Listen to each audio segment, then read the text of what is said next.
അനുമോളെ നോക്കിയിട്ട് അഭിലാഷ് പറയാണ് അവൾ കേട്ടത് പോലും ഇല്ലടാ. അപ്പം ആര്യൻ പറയാണ് അവൾ കേട്ടു, പക്ഷേ ആൻസർ ചെയ്യാൻ മടിയാ, അതുകൊണ്ടാന്ന് പറഞ്ഞിട്ട് ചിരിക്കുന്നുണ്ട്.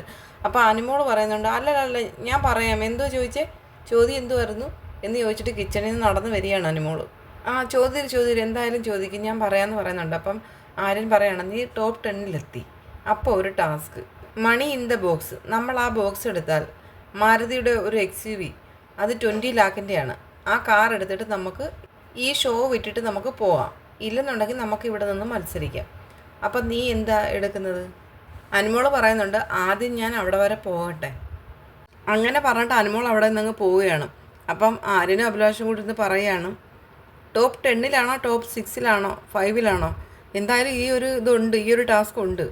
20 ലക്ഷത്തിൻ്റെ കാറ് കാണുമ്പം അനുമോൾ ഈ റിയാലിറ്റി ഷോ വിട്ടു പോകുമോ എന്നുള്ളത് അറിയാൻ വേണ്ടിയാണ് ആര്യൻ അങ്ങനെ ചോദിച്ചത്. അനുമോളുടെ അടുത്താണ് ആര്യൻ്റെ ചോദ്യം.